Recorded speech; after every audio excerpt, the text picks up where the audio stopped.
اگر یہ بات غلط ہوتی تو اہل علم حضرات کو سمجھانے کی ضرورت ہی پیدا نہ ہوتی، اہل علم حضرات کو سمجھانے کی ضرورت ہی پیدا نہ ہوتی۔ علماء تو علماء، پی ایچ ڈی کرنے والے ڈاکٹر حضرات، بڑے بڑے ایم اے بی اے کرنے والے، پی ایچ ڈی کرنے والے، لیکن اس میں نہ نماز ہے، نہ روزہ ہے، نہ زکوٰۃ ہے، نہ حج ہے۔ اور اگر کسی نے نماز پڑھ بھی لی تو پھر وہ عادت ہے، عبادت نہیں۔ وہ نماز پڑھتے بھی ہیں تو عادت کے طور پر پڑھتے ہیں، عبادت کے طور پر نہیں پڑھتے۔ تو علم کا خاصہ تکبر۔ نصارہ کو اللہ تعالیٰ نے سوز عشق دیا، علم نہیں دیا۔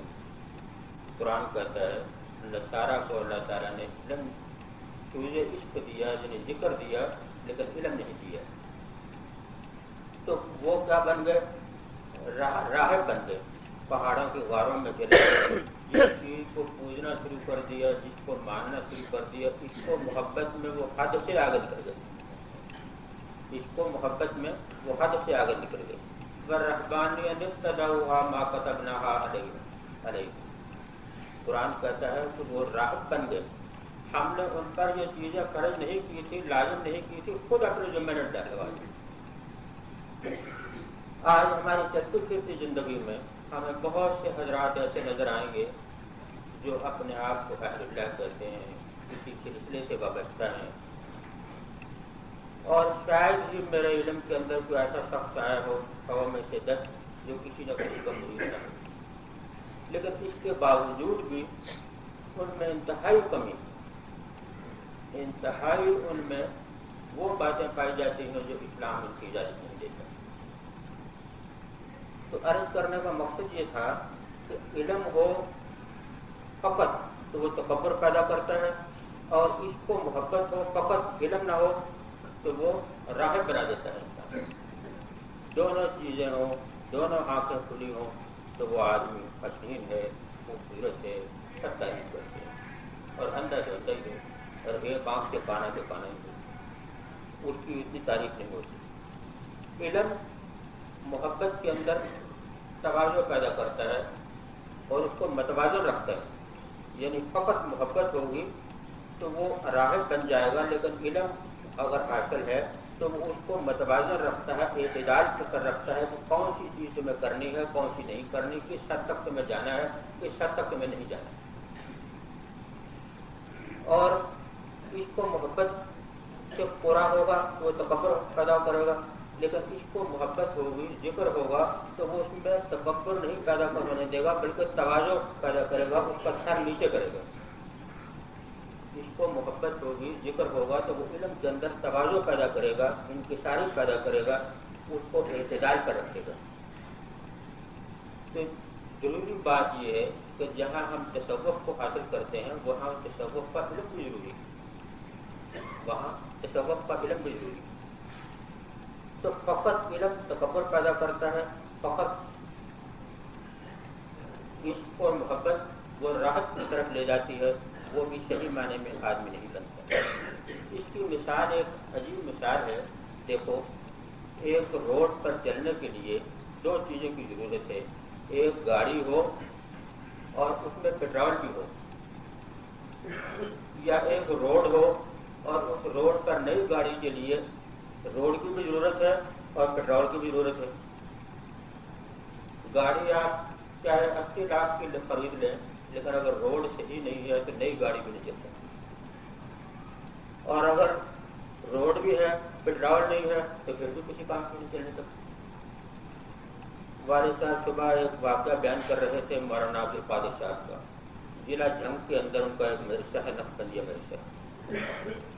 وہ بزرگ کراچی تشریف لائے اور علماء کراچی کے، خصوصاً دارالعلوم کراچی والے کا تصوف عجیب و غریب تصوف ہو گیا ہے۔ کیا ہو گیا کہ کوئی اسباب نہیں، کچھ نہیں، بلکہ وہ ان اسبابوں کے قائل ہی نہیں کہ یہ بھی کچھ ہوتے ہیں۔ انہوں نے تقریر کرتے ہوئے کہا، یہی واقعہ جو میں بیان کر رہا ہوں یہ ان کا واقعہ۔ فرماتے ہیں میں ایک دفعہ جا رہا تھا تو روڈ بلاک ہوا، میں نے پوچھا کیا بات؟ یہ بہت بڑا ٹرالر ہے جس پر ٹن پیٹرول لگا ہوا ہے، لیکن افسوس کی بات یہ کہ اس کا اپنا پیٹرول ختم ہو گیا. اس کا اپنا پیٹرول ختم ہو گیا. وہ روڈ کو بلاک کر کے کھڑا ہے. 20 بسیں کھڑی ہیں, وہ روڈ پار نہیں ہونے دیتی. وہ کہتے تھے کہ علماء بے عمل کی مثال بھی ایسی ہے. علماء کرام یا وہ پڑھے لکھے حضرات جو تصوف سے کھولے ہیں, ان کی مثال بھی ایسی ہے. ان پر دوسروں منوں تنوں بوجھ لدا ہوا ہے. وہ دوسروں کی فکر میں ہے لیکن اپنی فکر کی بات نہیں. اپنی فکر ان کا اپنا پیٹرول ختم ہے تو کیا کریں گے؟ تو روڈ کے لیے 2 چیز کی ضرورت ہے. علم کی بھی ضرورت ہے. علم ایک رہنمائی ہے, ایک راستہ ہے جس پر آپ کو چلنا ہے اور صحیح سمت پہنچنا ہے. اور اس پہ چلنے کے لیے جو پیٹرول ہے وہ سلوک ہے, وہ تصوف ہے جس کے بغیر چلنا مشکل ہے. اللہ پاک ہمت دیں تو ہماری عمر نکل گئی, لیکن ہمیں اپنے اولاد کی فکر کرنا چاہیے. ان کو بالکل دنیا ہی علوم نہیں پڑھانا چاہیے. کچھ درس میں بھیج کر ان کو دین کا علم بھی پڑھانا چاہیے, اور دین کے علم کے ساتھ ساتھ ان کو تصوف پڑھانا چاہیے.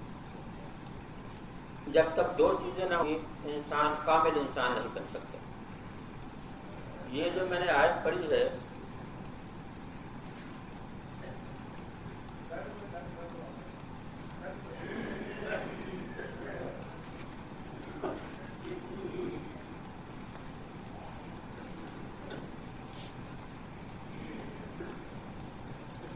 علم بھی ضروری ہے, لیکن علم کے ساتھ ذکر الہی بھی ضروری ہے. اللہ پاک نے قرآن پاک میں ذکر کی اتنی تعریف فرمائی ہے, اتنی ترغیب دی ہے. اور حدیث کے اندر بہت سی آیات ہیں, بہت سی احادیثیں ہیں جن کے اندر ذکر کی ترغیب بیان ہوتی ہے. ذکر کے لیے ایک ابتدا ہے, ایک انتہا ہے, ایک کیفیت ہے اور ایک اس کی حالت ہے. یعنی ذکر کے لیے چند الفاظ کو یاد رکھنا ضروری ہے. ایک ذکر کی ابتدا ہے, ایک ذکر کی انتہا ہے, اور ایک ذکر کی کیفیت ہے, اور ایک ذکر کی حالت ہے. ذکر کی ابتدا یہ ہے کہ اللہ پاک نے فرمایا اذکروا اللہ کثیرا لعلکم تفلحون, تم بہت زیادہ ذکر کرو. اللہ پاک اپنے انبیاء کو نصیحت فرما رہے ہیں کہ دیکھو تم دونوں جاؤ, فرعون کے پاس جاؤ اور اس کو دعوت دو کہ وہ سیدھے راستے پر آ جائے. لیکن ایک بات یاد رکھنا, ولا تنیا فی ذکری, میرے ذکر سے غافل نہیں ہو جانا. آپ سوچیں اللہ پاک نصیحت کرنے والے اور انبیاء کرام کو نصیحت فرما رہے ہیں. ایک ہم اور آپ جیسے جو ہیں ان کو نصیحت اور ہوتی ہے, بچوں کو نصیحت اور ہوتی ہے, بڑوں کو اور ہوتی ہے, بہت بڑے لوگوں کو نصیحت اور ہوتی ہے. اور انبیاء کرام سے بڑھ کر مخلوق میں کوئی ہستی نہیں. ان کو جس چیز کی ترغیب دی جائے, جو حکم کیا جائے, معلوم ہوتا بہت اونچا ہوگا. تو اللہ پاک نے فرمایا فاذهب انت واخوك ولا تنیا فی ذکری, تم اور تمہارے بھائی جاؤ, لیکن ایک بات یاد رکھنا, بھولنا نہیں, ولا تنیا فی ذکری. یعنی دونوں بھائی, ایک نہیں کہ ایک ذکر کرے دوسرا چھوڑے, دونوں ولا تنیا ذکری, تم دونوں میرے ذکر سے غافل نہیں ہو جانا. یہ تو ذکر کی ابتدا ہوئی, دعوت تبلیغ کی ابتدا ہوئی. اسی لیے خالی میری دعوت نہیں ہے, بلکہ دعوت کے ساتھ ذکر الہی بھی ضروری ہے. اور یہ بات قرآن پاک سے ثابت ہے کہ اللہ تعالیٰ اپنے انبیاء کو حکم کر رہے ہیں کہ تم دعوت دو لیکن میرے ذکر سے غافل نہیں ہو جانا. اور ایک ذکر کی انتہا ہے. یہ تو ذکر کی ابتدا ہے, جو بچہ بھی ہو, جوان ہو, بوڑھا ہو, سب کو ابتدائی حکم دیا ہے. اور ایک ذکر کی انتہا ہے, وہ یہ اذا لقیتم فئۃ فاثبتوا واذکروا اللہ لعلکم تفلحون. اللہ پاک فرماتے ہیں دیکھو جب تمہارا دشمنوں سے آمنا سامنا ہو جائے, فاثبتوا, ڈٹ جاؤ, پیچھے بھاگنا نہیں. حدیث میں آتا ہے سب سے برا کام وہ ہے کہ میدان جنگ کے اندر پیچھے بھاگنا. سب سے برا کام یہ ہے, پیچھے نہیں بھاگ جاؤ, فاثبتوا, ڈٹ جاؤ. لیکن عین موقع پر واذکروا اللہ لعلکم تفلحون, تم اللہ کا ذکر بہت کرو. کیوں کرو؟ لعلکم تفلحون, کامیابی تمہارے قدر کیوں نہیں. یعنی عین موقع پر آپ ذرا سوچیں, میدان جنگ کا یہاں ہمارا تصور نہیں ہوتا, افغانستان کے اندر یا وہ لوگ جو میدان جنگ کے اندر ہو کر آئے ہیں ان کو معلوم ہے سامنے گولیوں پر گولیاں آ رہی ہیں، بم پر بم پھٹ رہے ہیں، کوئی ادھر لاش تڑپ رہی ہے، ادھر لاش تڑپ رہی ہے، اس وقت ذکر یاد ہوگا؟ اس وقت تو کوئی چیز یاد نہیں ہوتی، بس یہ ہے کوئی دشمن ہے یا مجھے گولی لگے گی یا اس کو گولی لگے گی۔ لیکن این موقع پر بھی اللہ تعالیٰ فرماتے ہیں فَاثْبُتُوا، تم ڈٹ جاؤ، وَاذْكُرُوا اللَّهَ كَثِيرًا لَعَلَّكُمْ، اور تم اللہ کو بہت یاد کرو۔ این بے شک لاشیں تڑپ رہی ہیں، ڈھیر لگ رہے ہیں، گردنیں جڑا ہو رہی ہیں، پاؤں ہاتھ الگ الگ ہو رہے ہیں، لیکن این موقع پر بھی وَاذْكُرُوا اللَّهَ لَعَلَّكُمْ، تم ذکر بہت کرو۔ کیوں؟ لَعَلَّكُمْ تُفْلِحُونَ، پھر تمہاری کامیابی تمہاری قدمی میں، یعنی ابتدا میں ذکر اور زندگی کے اختتام پر بھی ذکر کا حکم۔ جنگ کے میدان میں بچ جانا کوئی یقین تو نہیں ہے کہ میں بچ کے گھر آ جاؤں گا، این موقع پر زندگی کا کوئی پتہ نہیں اس وقت بھی، اور اتنی سخت مصیبت ہوتی ہے جنگ کے اندر، تو جنہوں نے لوگوں نے جنگ کی ہے ان کو معلوم ہے، تو اس وقت بیوی بچے بھی یاد نہیں جاتے، ایسا موقع ہوتا ہے۔ فَاثْبُتُوا وَاذْكُرُوا اللَّهَ لَعَلَّكُمْ تُفْلِحُونَ، تم اس وقت بھی اللہ کو یاد رکھنا۔ اس لیے وہ حضرات جو صرف رات دن تبلیغ ہی کہتے ہیں، میں کہتا ہوں تبلیغ بہت ضروری ہے، بہت اچھا کام ہے، لیکن اس کی ابتدا بھی دیکھو اللہ تعالیٰ کیا کہہ رہے ہیں، اس کی انتہا پر بھی نظر کرو اللہ تعالیٰ کیا فرما رہے ہیں۔ ابتدا ہے فَاذْهَبْ أَنْتَ وَأَخُوكَ وَلَا تَنِيَا فِي ذِكْرِي، فرعون کے پاس تم دونوں جاؤ لیکن میرے ذکر سے غافل نہیں ہونا، میرا ذکر کرتے رہنا۔ اور انتہا ہے فَاثْبُتُوا وَاذْكُرُوا اللَّهَ لَعَلَّكُمْ تُفْلِحُونَ، تم اللہ کا بہت ذکر کرنا، اس وقت تم کامیابی تمہاری قدم کی ملے گی۔ اگر تم ذکر نہیں کرو گے تو تم شکست کھا جاؤ گے۔ این موقع پر بھی جس کا کوئی چیز یاد نہیں ہوتی، اپنی زندگی کی ختم ہونے کا موقع ہے، اس وقت اللہ تعالیٰ فرماتے ہیں اختتام پر بھی ذکر۔ دو چیزیں ہو گئی۔ تیسری چیز یہ ہے کہ ذکر کی کیفیت، ذکر کس طرح کرو، کس حالت میں کرو۔ وَاذْكُرُوا اللَّهَ قِيَامًا وَقُعُودًا وَعَلَىٰ جُنُوبِهِمْ، زندگی میں انسان کی تین حالتیں ہوتی ہیں، یا تو وہ کھڑا ہوگا یا بیٹھا ہوگا یا لیٹا ہوگا، تین حالتیں میں چوتھی حالت ممکن ہے۔ کھڑا ہوگا، بیٹھا ہوگا، لیٹا ہوگا، تو اللہ پاک نے قرآن پاک میں فرمایا تھا تینوں حالتوں میں جو کوئی بھی حالت ہو تم ذکر الہی کرنا۔ اذکروا اللہ یا ایھا الذین آمنوا اذکروا اللہ قیاما وقعودا وعلی جنوبہم، تم کھڑے بھی ذکر کرو، بیٹھے بھی ذکر کرو اور لیٹے بھی ذکر کرو۔ یہاں پر ایک بات اور سوچ لیجیے، وہ حضرات جو کہتے ہیں کہ نماز ذکر الہی ہے، حج ذکر ہے، اور آج کل کے سب سے بڑا جو کام ہے وہ جہاد ہی ہے، سب سے بڑا کام جہاد ہے، لیکن مجھے افسوس ہوتا ہے کہ جہاد بہت اونچا کام ہے۔ نبی علیہ الصلوٰۃ والسلام نے جہاد کے بارے میں فرمایا میرا دل چاہتا ہے میں شہید ہو جاؤں، پھر زندہ ہو جاؤں، پھر شہید ہو جاؤں، پھر زندہ ہو جاؤں، لیکن ایسے موقع پر بھی اللہ تعالیٰ فرماتے ہیں وَاذْكُرُوا اللَّهَ، اللہ کا ذکر۔ تو معلوم ہوتا ہے اس جہاد سے ایک فضیلت ذکر کی اور ہو۔ اگر بجاتے خود جہاد ہے، ذکر ہے، ہم مانتے ہیں، لیکن پھر اس کو ذکر اللہ کو الگ کر کے کیوں بیان فرمایا؟ معلوم ہوتا ہے وہ جہاد کا ذکر جو ہے وہ کچھ اور نوعیت کا ہے، اور نماز جو ہے ذکر الہی یہ کچھ اور نوعیت کی ہے، اور صوفیہ کرام جو ذکر بتاتے ہیں وہ کچھ اور نوعیت کا ہے۔ اس لیے فرمایا یا ایھا الذین آمنوا قیاما وقعودا وعلی جنوبہم، تم کھڑے بھی ذکر کرو، بیٹھے بھی ذکر کرو، لیٹے بھی ذکر کرو۔ برا لیٹ کر نماز کون پڑھے گا؟ سوائے اس کے جو بیمار ہو جائے وہ تو اس کو اجازت ہے کہ لیٹ کر نماز پڑھے۔ جو آدمی تندرست ہے وہ لیٹ کر نماز کیسے پڑھے گا؟ اس کی نماز ہوتی نہیں۔ معلوم ہوتا ہے کہ کھڑے ہو کر بھی، بیٹھ کر بھی، لیٹ کر بھی ذکر کرنا یہ کوئی اور ذکر ہے جس کا ہمیں علم نہیں، جس کا ہمارا علم نہیں۔ اسی لیے فرمایا کہ جو خالی علم ہے وہ تکبر پیدا کرتا ہے، وہ اس طرف آنے نہیں دیتا کہ وہ کیا چیز ہے، کون سا ذکر۔ وہ یہی ذکر ہے جس کو قرآن پاک کہتا ہے تم کھڑے ہو کر بھی ذکر کرو، بیٹھے بھی ذکر کرو، لیٹے بھی ذکر کرو، یعنی ہمہ وقت ہر حالت میں ذکر کرو۔ ذکر کی ابتدا بھی ہو گئی، ذکر کی انتہا بھی ہو گئی، اور ذکر کی کیفیت بھی ہو گئی، ایک ذکر کی حالت۔ اب چوتھی بات یہ ہے کہ ذکر کی حالت وہ یہ تو تم اتنا ذکر کرو، اتنا ذکر کرو حتیٰ یقال مجنون، تو دنیا والے تمہیں مجنون کرنے لگے۔ ظاہر بات ہے ہم سارے ہی مسجد میں بیٹھے ہوئے ہیں، شاید چند حضرات کے سب کی نفی نہیں کرتا، لیکن ہمیں کوئی دیوانہ نہیں کہتا. اور میں سمجھتا ہوں اگر کوئی ہمیں دیوانہ کہے نا کہ تم پاگل ہو یا دیوانہ ہو، تو ہم بجائے اس کے تو خوشی محسوس کریں، ہم لڑنے کو تیار ہو جائیں گے. بھائی ہم تو اچھے بنے، ہم تو پاگل نہیں کرتے. معلوم ہوتا ہمارا وہ کام ہی نہیں ہے جو ہمیں دیوانے کہنے کے لائق ہے. دیوانہ اسی کو کہا جاتا ہے جو رات دن اس کے قول سے، فعل سے، زبان سے، آنکھ سے ایک ہی ایک بات نکلے. جس طرح مجنون کی حالت ہے، وہ ہر وقت لیلا کو گیت گاتا ہے، کھڑا ہے، کھاتا ہے، پیتا ہے.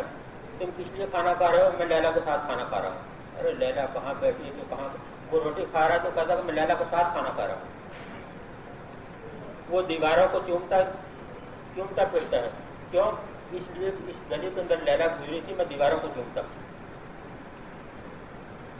وہ اگر لباس پہنتا ہے تو کبھی کبھی وہ جنانا لباس پہن لیتا ہے، لوگ کہتے ہیں تو پاگل ہے، تو مرد ہے، مردوں جیسے لباس پہن. اس بات کی پرواہ نہیں ہے. میری لیلا کو یہ لباس پسند تھا، اس نے کہنا میں بھی پہن لیجیے. اس ساری کیفیت کو دیکھنے کے بعد لوگوں نے کہا مجنون. اس ساری کیفیت کو دیکھنے کے بعد پھر لوگوں نے کہا کہ یہ مجنون ہے. اسی طرح اللہ پاک فرماتے ہیں حضور اکرم صلی اللہ علیہ وسلم کی زبانی میں کہ تم ذکر الہی اتنا کرو کہ حتیٰ یقال مجنون کی دنیا والے تمہیں مجنون کرنے لگے.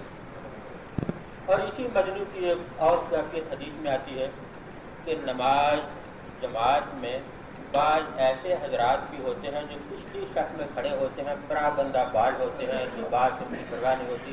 خدا کی قسم اگر اللہ پر وہ قسم کھانے کے اللہ کی قسم کو ان کی حالت ایسی ہوتی ہے کہ دیکھنے والے ان کو سلام تک پسند نہیں کرتے کہ یہ کیا ہے، دیوانہ مجنون ہے، اس کو ہوتے ہیں. اور وہ پیچھے صف میں کھڑے ہوتے ہیں اپنی حالت کے اعتبار سے.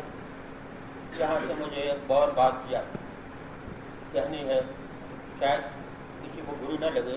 وہ یہ کہ اللہ پاک کے دربار سے بڑھ کر کوئی دربار نہیں، لیکن صرف بات اتنی ہے کہ ہماری آنکھیں ہوں تو ہم دیکھیں کہ یہ دربار واقعی اللہ کا دربار ہے یا کسی صاحب شیخ کا دربار ہے.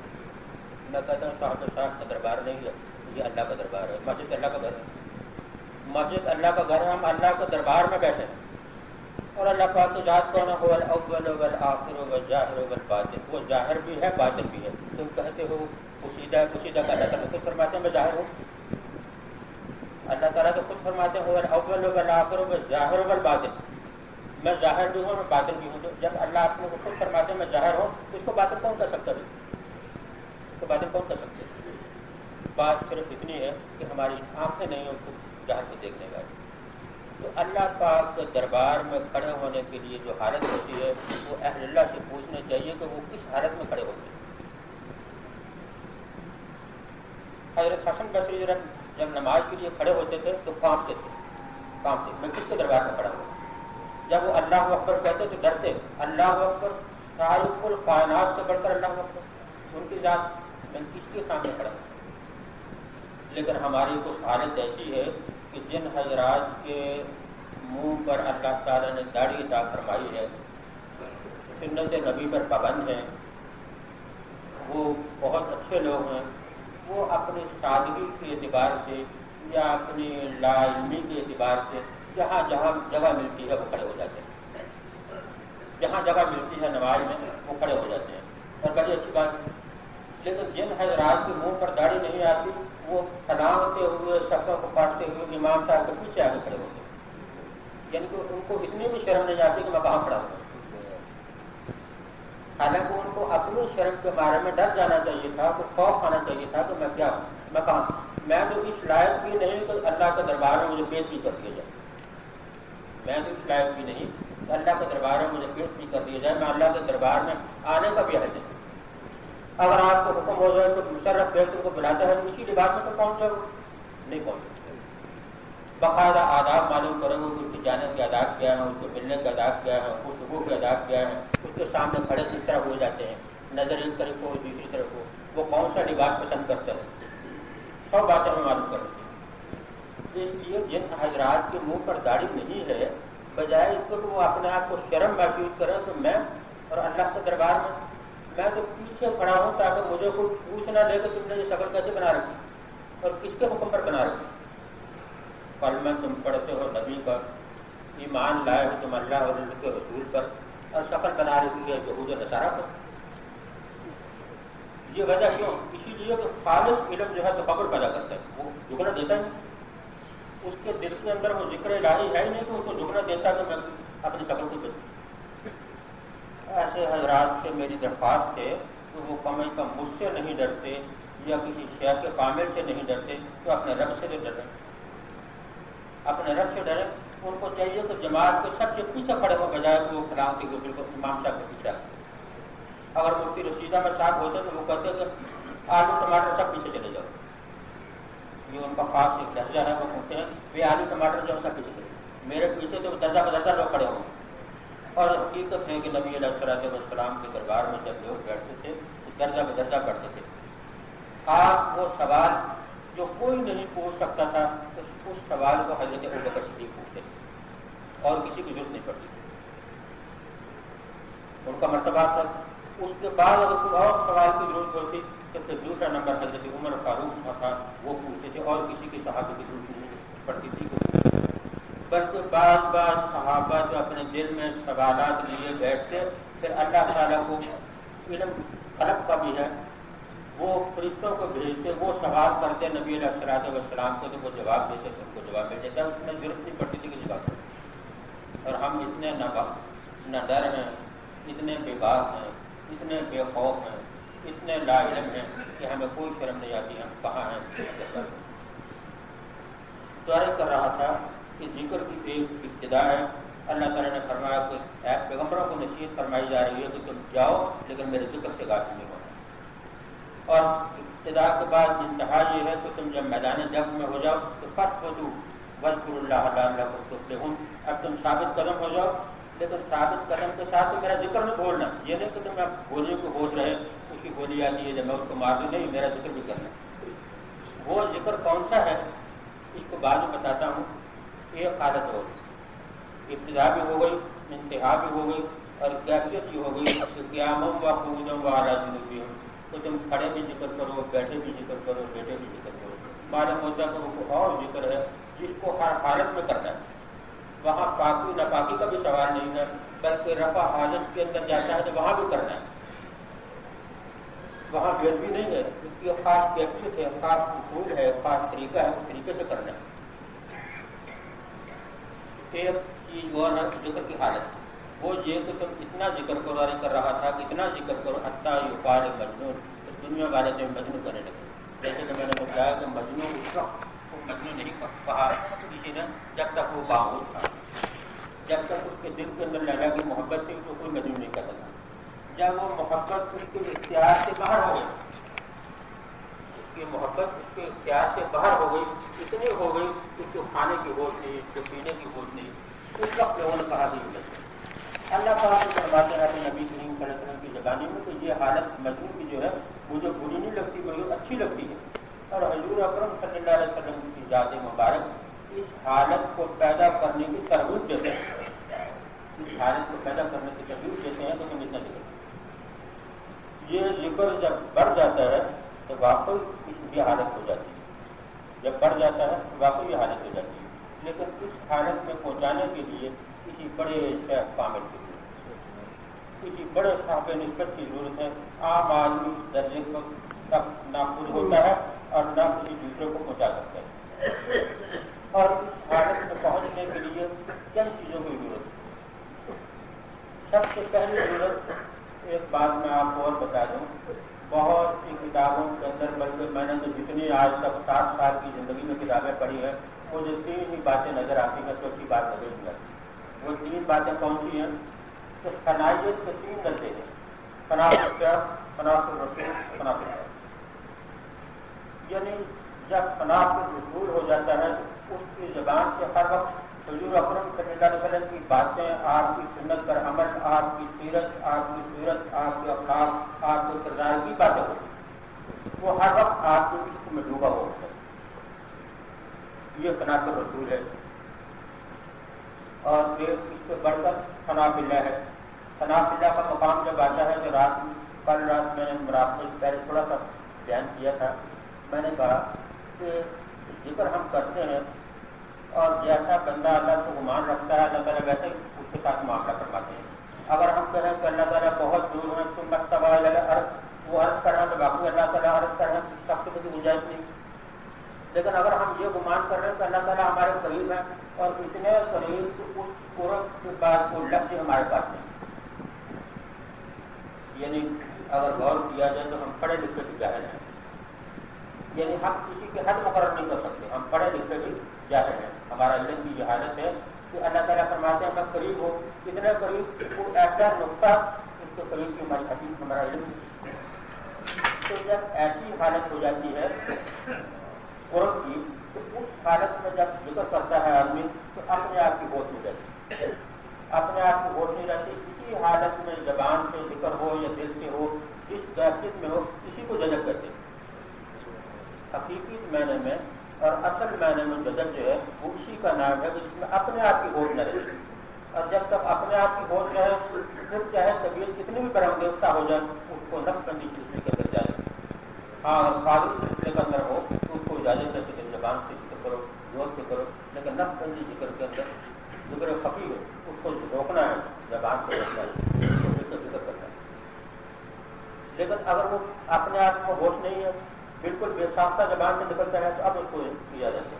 اچھا ہے پاسبان عقل کے لیے عقل کے پاس رہے، لیکن کبھی کبھی اس کو تنہا چھوڑ دے. وہ کبھی کبھی جو تنہا چھوڑ دے وہ معاملہ ہوتا ہے جب وہ اپنے آپ سے الگ ہو جاتا ہے. تو یہ فنائیت کی شیخ، فناء کے حصول، فناء کی قلہ، یہ تین درجے جو کتابوں میں ہم نے آج تک پڑھے ہیں، کیا ولی اللہ صاحب کی کتابیں ہوں یا محدث عبدالحق صاحب کی دہلی کتابیں ہوں، یہ تین پڑھتے آئے. لیکن چوتھی بات ایک میرے ذہن میں آتی ہے کہ وہ بھی ضرور ساتھ سیکھنی چاہیے، فناء فی النفس. یعنی ہم اپنے نفس کے اندر فنا، جیسی ہمارے خواہش ہوتی ہے ہم اس کو غلام. ہمارا نفس اگر کہتا ہے کہ 2 پلیٹیں کھانے کی کھاؤ، ہم 3 کھاتے ہیں. ہمارا نفس کہتا ہے کہ رات کو تہجد کے لیے کون اٹھے، نہیں سو جاتے ہیں، کوئی پرواہ نہیں. ہمارا نفس کہتا ہے کہ داڑھی جو اگر تو رکھو نہیں، اگر رکھو تو چند بار 1 انچ سے رکھ لو، زیادہ بڑھانے کی ضرورت نہیں. اس کا مطلب یہ ہو کہ ہم نفس کے غلام. اگر ہم نفس کی غلامی سے نکل کر پھر دوسرا مرحلہ آتا ہے فناء فی الشیخ. بہت سے حضرات جو سالوں سال کے مرید ہیں، میں جب ان کو دیکھتا ہوں تو میرا ضمیر یہ کہتا ہے کہ میں کہوں کہ تم فنا تو ضرور ہو، اس میں شک نہیں، لیکن فنا کے نفس، فنا تو ضرور ہو لیکن فنا کے نفس. اس لیے کہ اب تک داڑھی نہیں رکھتی، اور اگر داڑھی رکھی بھی ہے تو پھر بڑی تو نہیں ہوتی ہے، وہ بڑی تو نہیں ہوتی. ایک دن اس کا مطلب نفس ہمارا تقاضا کرتا ہے کہ بڑا نہ رکھو، بڑی ہونا چاہیے. تو ہم فناء فی الشیخ کے مرتبے نہیں پہنچے. فناء فی الرسول کا مرتبہ تو بہت بڑا اور فناء فی اللہ کا مقام تو بہت اونچا ہے. ہم تو پہلی پیڑھی کے اندر پہلی پیڑھی کے اندر فناء فی النفس نہیں ہوئی. جو آدمی فناء فی النفس میں ڈوبا ہوا ہو اس کی نماز کیسی نماز ہوگی، اس کا روزہ کیسا روزہ ہوگا، اس کا حج کیسا حج ہوگا، اس کی زکات کیسی حج ہوگی. وہ تو سب اپنے نفس کی ڈوب کر ہی کر رہا ہے. یہ چیزیں اسلام نے جو بتائی ہیں ارکان خمسہ، ان کا مطلب یہ ہے کہ ان پر عمل کرنے سے دین کا شوق پیدا ہوتا ہے، دین کی ترغیب پیدا ہوتی ہے. لیکن وہ نماز بھی پڑھے، زکات بھی دے، روزہ بھی رکھے، حج بھی کرے، پھر تو ڈر نہیں.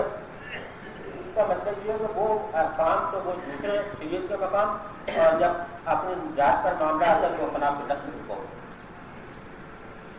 تو عرض کر رہا تھا کہ یہ چیزیں اس وقت حاصل ہوتی ہیں جب کسی شیخ کے کامل کے ہاتھ میں ہاتھ دیے جائیں، پھر ان کے طریقے میں بتائے ہوئے طریقے میں عمل بھی کیا جائے. یہ نہیں کہ خالی بیٹھ ہو گئے، سال بھر کے بعد آ گئے اور نذرانہ پیش کر دیا حضرت دعا کریں، جیسے کہ حضرت پر فرمایا کہ والد صاحب کی ایک دعا کرنا ہوتا ہے، ایک دعا لینا ہوتا ہے. دراصل یہ مولوی صاحب غلام قادر صاحب تقریر کر رہے تھے، وہ فرماتے کہ ایک دعا ہے پڑھنا، ایک ہے دعا مانگنا، ایک ہے دعا کرانا، ایک ہے دعا لینا. یعنی 4 باتیں. ہم لوگ دعا پڑھتے ہیں، کسی کو بتا گئی کہ میری مشکلات ہے، فلاں دعا پڑھ لینا، پھر تمہیں مقدمہ ہے، فلاں دعا پڑھ لینا. یہ جو ہے دعا پڑھنا. جیسے کوئی بچہ استاد کو سبق سناتا ہے، پڑھ دیا سبق، ہاں جی پڑھ دیا، یہ دعا پڑھنا. اس طرح دعا قبول نہیں ہوتی. دعا مانگنے سے قبول ہوتی ہے، دعا پڑھنے سے قبول نہیں ہوتی، دعا مانگنے سے قبول ہوتی ہے. اور مانگنا یہ ہوتا ہے کہ سراپا کی توجہ اللہ تعالیٰ کی طرف کرتے ہیں، وہ سر سے پاؤں تک، ظاہر سے باطن تک ساری اس کی توجہ اللہ کے دربار میں ہو جائے، پھر وہ ہے دعا مانگنا۔ دیکھو فقیر دروازے پر آتا ہے تو کیسی کیسی وہ آجا نکالتا ہے، کبھی وہ کسی بہانے کچھ بولتا ہے، کبھی کچھ بولتا ہے، کبھی کچھ بولتا ہے، وہ اس کا سارا نظر مالک کے مکان پر ہوتی ہے، کسی طرح جو خوش ہو جائے مجھے کیا کرتی ہے۔ جب 1 روپیہ مانگنے کے لیے فقیر کو ایسی حالت بنانی پڑتی ہے تو ہم تو اللہ کے فقیر ہیں اور اللہ سے اللہ کو مانگ رہے ہیں۔ ہمارا جو مطلب ہے وہ تو بہت اونچا ہے، ہم تو اللہ سے اللہ ہی کو مانگ رہے ہیں۔ جو آدمی اللہ سے اللہ کو مانگ رہے اس کو بڑا کیا کچھ نہیں کرنا چاہیے۔ تو دعا پڑھنے سے قبول نہیں ہوتی، دعا مانگنے سے قبول ہوتی ہے۔ اور دوسرا یہ کہ دعا کرانے سے نہیں ہوتی، دعا لینے سے ہوتی ہے۔ دعا کرانا کیا ہے، لینا کیا ہے، صبح ہمارے صاحب نے بتا دیا کہ دعا کرانا یہ ہے، دعا لینا یہ ہے۔ میں ایک بات کا بیان کرنے کے بعد ختم کرتا ہوں۔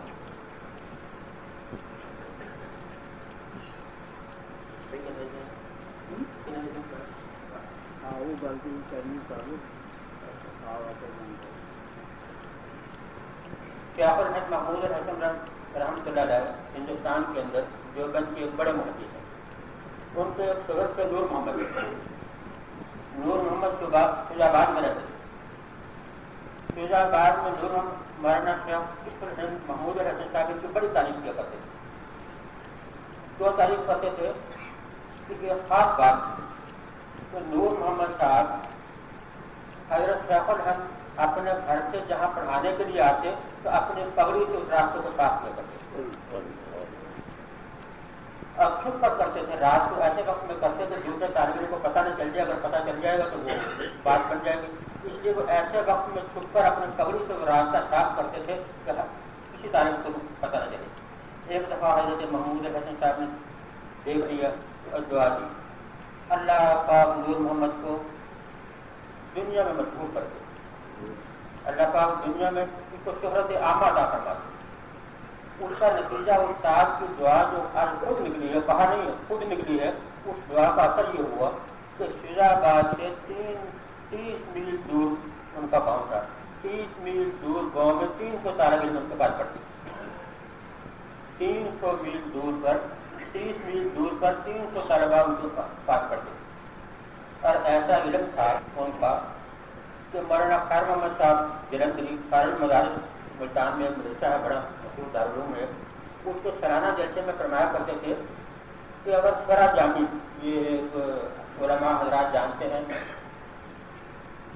جلسہ میں کتاب پڑھائی جاتی ہے سرا جامی، کہتے تھے اگر سرا جامی کا کوئی بھی نسخہ دنیا میں نہ رہے، سارا ختم ہو جائے تو میں نور محمد سے من ان لکھوا دوں، اس کا حاشیہ بھی، اس کا مطلب بھی سب لکھوا سکتا ہوں اس نے کاغذاری میں۔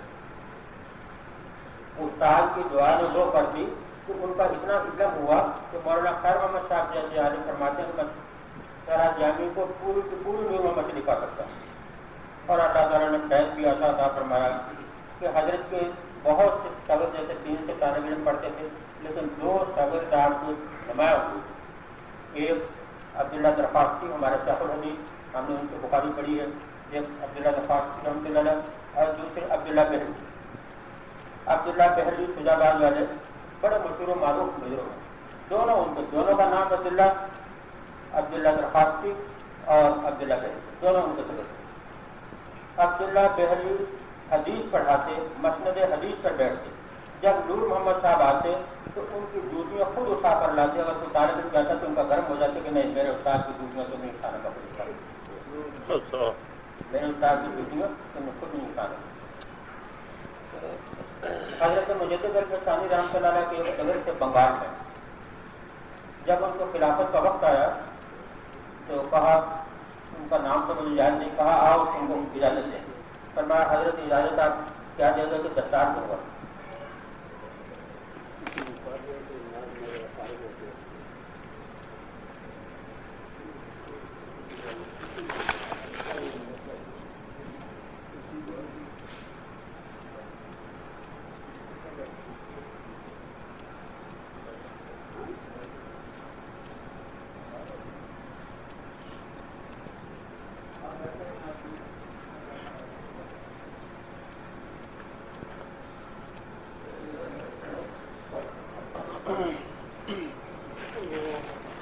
فرماتے تھے کہ تم ان کو جوتیاں نہیں اٹھانا، میں خود اٹھاؤں گا. عرض کر رہا تھا مجھے ثانی رحمۃ اللہ کے مرید تھے، جب خلافت کا وقت آیا انہوں نے کہا آؤ تم کو اجازت دو. تو حضرت کیسے آپ اجازت دیں گے؟ کہ ہمارے طریقے میں یہ دستور ہے کہ ہم دستار دیتے ہیں. فرمایا حضرت آپ دستار تو دیں گے یہ آپ کی مرضی ہے، لیکن اگر میری یہ تمنا اگر وہ پوری کر دیں تو بولو کیا تو مجھے اپنے نال مبارک جوتا عطا فرما دیں، مجھے اپنا جوتا عطا فرما دیں. مولانا سید جواہر خان صاحب مجدد ثانی رحمۃ اللہ کی کتاب اس میں لکھتے ہیں وہ، تو انہوں نے جوتا لیا اور اپنے زمین سے اپنے دانتوں سے اٹھایا، منہ سے اٹھایا اور روتے ہوئے چلتے گئے.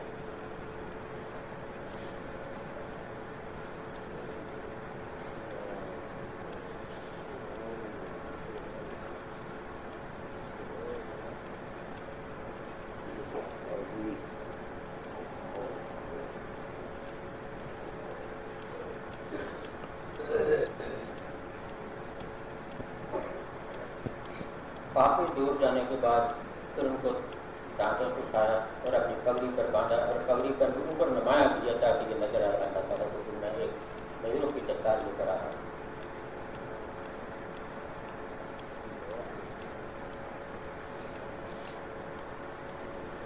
یہ دعا ہے لینے اور ایک کر رہا تھا ایک دعا کرانا ہے، ایک دعا لینا ہے. اتنی خدمت کی کہ حضرت نے خود اپنے نال مبارک عطا فرما دی سب سے رکھے.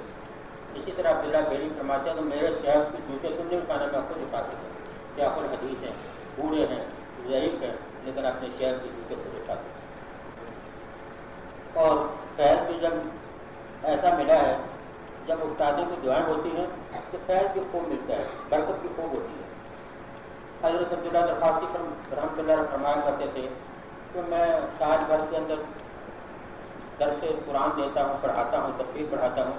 جب مجھے کچھ مشکل مراحل آتے ہیں بیچ میں میں نوٹ کرتا جاتا ہوں اور پھر سال میں ایک دفعہ مدینہ جاتا ہوں، حضور اکرم صلی اللہ علیہ وسلم سے پوچھ کرا جاتا ہوں کہاں شیخ الفن، کہاں ان کے راستے کو صاف کرنے والے وہ شغل، اور کہاں ان کے شغل جو ان کو شغل کرتے ہیں میں دربارہ کے ساتھ پوچھ کرا جاتا ہوں. میرے دوستوں یہ قصے کہانی میں پرانے نہیں ہیں، یہ بہت سے آج سے میں 100 سال پہلے کی یا 1000 سال پہلے کی باتیں بتا رہا ہوں. آج عبداللہ درخواستی صاحب ابھی بھی شاید ہوا ہے ان کا، عبداللہ بیلی صاحب کا ابھی بھی شاید ہوا ہے. ہاں اگر خالی ذکر ہو، ذکر نہ ہو، خالی تکبر ہو، علم ہو تو تکبر پیدا کرتا ہے. اس کی مثال جو ہے کہ مجھے ثانی رحمۃ اللہ کے دوسرے صدر تھے، جب ان کا وقت آیا خلافت کا تو ابھی خلافت دی نہیں، تو کسی نے کہا ان کے کان میں کہ حضرت ابھی آپ کو خلافت دیں گے. فرمایا تو کیسے نہیں دیں گے؟ الفانی لا یرد، الفانی لا یرد، جو فنا ہو جاتا ہے وہ رد نہیں کیا جا سکتا. میں تو فنا ہو چکا ہوں شیخ میں، میں تو شیخ میں فنا ہو چکا ہوں، اب مجھے خلافت کیسے نہیں دیں گے؟ وہ دیں گے.